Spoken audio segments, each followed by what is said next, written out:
अगर थोड़ी देर के लिए भी टिका लिए न, तो भगवान कृष्ण ने कहा मुहूर्तमपि यो गच्छेन् नासाग्रे मनसा सह सर्वं तत्तरति पापानां तस्य जन्म शतार्जितम्। थोड़ी देर के लिए भी, मुहूर्त भर भी अगर आप मन सहित नासाग्र में टिक जाइएगा, 10वां द्वार में टिक जाइएगा, तब सैकड़ों जन्मों के पाप से पार उतर जाइएगा। इसके बाद क्या होगा? धारणा के बाद ध्यान। अब ध्यान होगा, यहाँ आने पर ध्यान होगा। योग का 7वां अंग है ध्यान। जो ध्यान करता है न, वो सभी प्रकार के पापों से मुक्त हो जाता है। सुनते रहते हैं ना सत्संग में, यदि शैल समं पापं विस्तीर्णम बहुयोजनम विद्यते ध्यान योगेन नान्यो भेदः कदाचन। सभी प्रकार के पापों से आप मुक्त हो जाइएगा। जब सब प्रकार के पापों से मुक्त हो जाइएगा, उसी अवस्था में आपको समाधि की प्राप्ति होगी। सज्जनों, समाधि 2 प्रकार की होती है, संप्रज्ञात समाधि और संप्रज्ञात समाधि। तो पहले आपको संप्रज्ञात समाधि की प्राप्ति होगी, बाद में असंप्रज्ञात समाधि की प्राप्ति होगी। संप्रज्ञात समाधि की प्राप्ति हो जाने पर साधक को कुछ कुछ अपने शरीर का भान रहता है। 10 इंद्रियां उनकी छूटती है, 5 ज्ञान इंद्रियां, 5 कर्म इंद्रियां, लेकिन भीतर की 4 इंद्रियां मन बुद्धि चित्त अहंकार रह ही जाती है संप्रज्ञात समाधि में। इसलिए कुछ कुछ शरीर का ज्ञान, इंद्रिय का ज्ञान, संसार का ज्ञान रहता है सज्जना। लेकिन असंप्रज्ञात समाधि की प्राप्ति जब हो जाती है, जब साधक सार शब्द को पकड़ लेता, असंप्रज्ञात समाधि की प्राप्ति हो जाती है, तो 14 इंद्रियां बिल्कुल पूर्णतया छूट जाती है। जीव अकेला हो जाता है, जीव अपनी पहचान करता है, परमात्मा को पहचानता है, ईश्वर को पहचानता। अब इस अवस्था में जीव सभी प्रकार के बंधनों से मुक्त हो जाता है। जैसा कि ऋषि ने कहा, विद्यते हृदय ग्रंथिस सिद्ध्यन्ते सर्व संशयाः क्षीयन्ते चास्य कर्माणि तस्मिन् दृष्टे परावरे। ऋषि कहते हैं, जो पढ़े से पढ़े तत्व को, परमात्मा को देख लेता है, उनके हृदय पर से जड़ चेतन की ग्रंथि खुल जाती है। उनके हृदय में किसी भी प्रकार का संशय नहीं रहता है। सज्जन, जड़ चेतन की ग्रंथि रहेगी तो जन्म मरण के चक्र में पड़े रहेंगे। हृदय में किसी प्रकार का संशय रहेगा तो गीता में भगवान श्री कृष्ण ने कहा, संशयात्मक बुद्धि विनश्यति, तो आपका विनाश हो जाएगा। और ऋषि कहते हैं, वो जीव जो पढ़े से पढ़े तत्व परमात्मा को जान लेता है, वो कर्म के बंधन से छूट जाता है। और सुन रहे थे आप लोग, जो जीव कर्म के बंधन से बंधा रहता है, वो जन्म मरण के चक्र में पड़ा रहता है।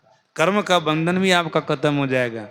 जितने बंधनों का जिक्र करके मैंने आप लोगों को सुनाया, आप सभी प्रकार के बंधनों से छूट जाएंगे जब आपको असंप्रज्ञात समाधि की प्राप्ति होगी।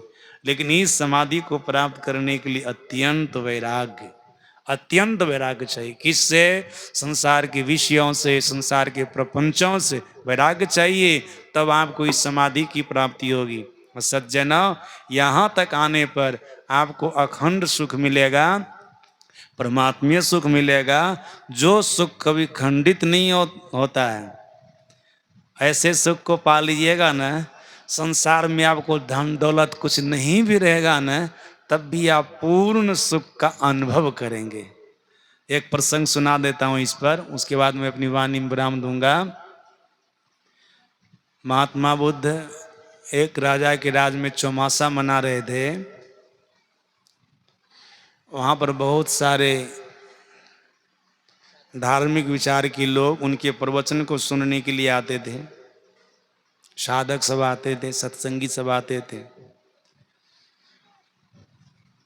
जब सत्संग प्रवचन खत्म हो जाता था, तो बहुत सारे लोग ऐसे होते थे कि महात्मा बुद्ध को प्रणाम करके कहते थे, हमको ये चाहिए, हमको ये चाहिए।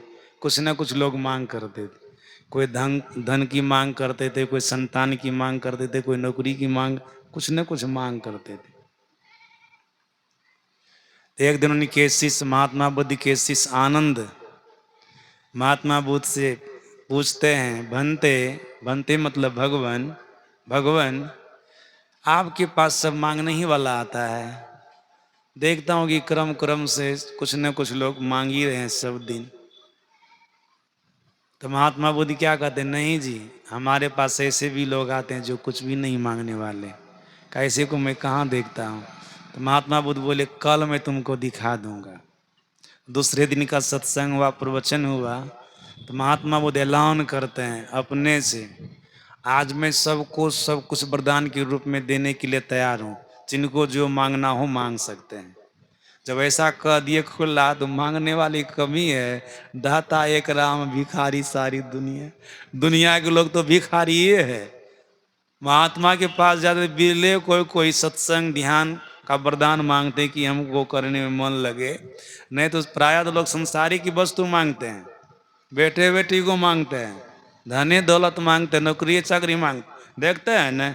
बिरले कोई ध्यान भजन का वरदान मांगते हैं, हमारा मन ध्यान भजन में लगे। बिरले आ गए सब कतारबद्ध होकर के, जिसको जो मांगना था मांग लिए। एक महात्मा जी थे, बड़ा बड़ा बाल था, बड़ी बड़ी दाढ़ी थी, फटा पुराना कपड़ा था शरीर पर, शरीर में मैल बैठी हुई थी, नाखून सब बड़ा हुआ था। मतलब शरीर और संसार की तरफ ध्यान ही नहीं उनका था। समाधि में रहते। तो महात्मा बुद्ध का प्रवचन चलता था ना, कहते हैं ना, जहाँ पर हरि की चर्चा होती, परमात्मा की चर्चा, तो वहाँ पर जीवन मुक्त महापुरुष पधारते हैं। सूक्ष्म रूप से, प्रकट रूप से, जैसे होता है पधारते हैं। जीवन मुक्त ब्रह्म पर चरित्र सुनहि तजि ध्यान, जे हरि कथा न करही रति तिनके ही है पाषाण। तो आ गए थे सिद्ध महापुरुष थे, आ गए थे सत्संग में। शरीर और संसार से कोई मतलब नहीं, बिल्कुल विदेह ऐसी अवस्था को प्राप्त की। देह में रह करके भी देह से रहित थे, राजा जनक की तरह। सज्जना, महात्मा बुद्ध कहते हैं उस महात्मा को, महात्मा जी सब कोई सब कुछ मांग ले, जिसको मांगना था आप भी कुछ मांगने लीजिए। तो महात्मा जी क्या कहते हैं, गौतम आपको तो पता ही है हमारे बारे में। अब पता तो था ही ना। तमनानंद को बोले थे, हमारे पास तो वो भी आदमी आते हैं जो मांगने वाले नहीं, जिसके अंदर से मांग खत्म हो गई। क्या कहते महात्मा जी, गौतम आपको तो सब पता है मैं कैसा हूँ, हमारी क्या स्थिति है। अब मैं जानता हूँ, शिष्य को जानना चाह रहा हूँ, शिष्य को आनंद को जानना चाह रहा हूँ कि आप कैसे हैं। मैंने इनको कहा कि हमारे यहाँ कोई नहीं मांगने वाला भी आता है, दिखा रहा हूँ नहीं मांगने वाले, मांगो कुछ। क्या बोले, हमारे अंदर से मांग खत्म हो गई, चाह गई चिंता मिटी मनवा बेप्रवाह, जाको कछु न चाहिए सोई सांस। ऐसे होगा जब परमात्मा की प्राप्ति होगी तब होगा, वैसे होगा। महात्मा बुद्ध कहते कुछ मांग लीजिए, कहा हमारे अंदर में मांग नहीं है, कुछ नहीं मांग। काम अछत सुख सपने हो नाई, मांग रह गई, कामना रह गई तो जीव को सुख मिलेगा। हमारे अंदर में मांग नहीं है।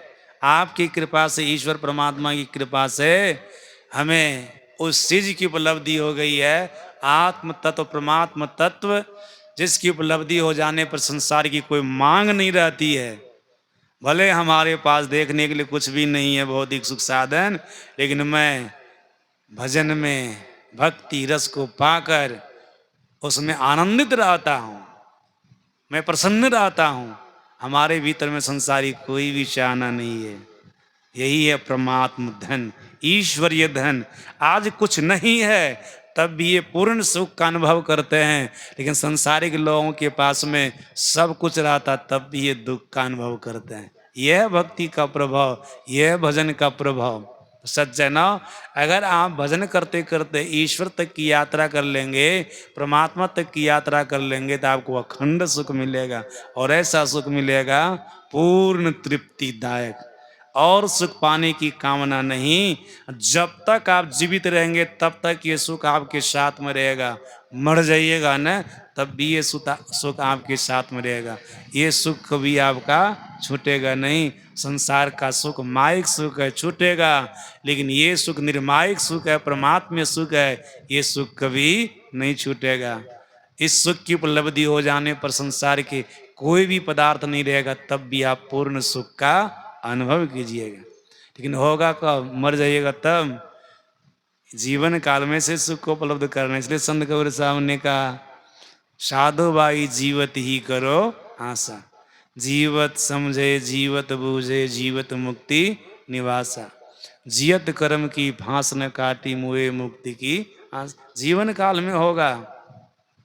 गुरु महाराज जी ने भी यही मानुष देश मैया में करो परमेश्वर में प्यार, कर्म धर्म को जला खाक कर देंगे तुमको तार। तो जीवन काल में भजन कीजिए। जितनी बात को सुना है सब बात तो हृदय में रखना बहुत मुश्किल है, ख्याल भी नहीं रहेगा, लेकिन मोटा मोटी जो मेन बात है ना उसको हृदय में बैठा के रखिएगा। मेन यही बात है, गलत कर्म से अपने को दूर रखिएगा, बढ़िया काम कीजिए, गुरु से दीक्षा लेकर के ध्यान सत्संग कीजिएगा। अब जो हमारे सुप्रसिद्ध गायक स्वामी फूल बाबा हैं उनसे भजन सुनिए। इनकी आवाज़ में मिठास बहुत है, गाते हैं तो बहुत अच्छा लगता है सुनने, भाव से गाते हैं, भीतर से गाते, प्रेम से गाते हैं, ऐसा देखा जाता है। बहुत गायक होते बनावटी गाते हैं ना, मन नहीं लगता उसको सुनने में, लेकिन ये बनावटी नहीं गाते, हकीकत गाते हैं। सुनिए इनसे भजन, फिर आरती होगी। श्री सद्गुरु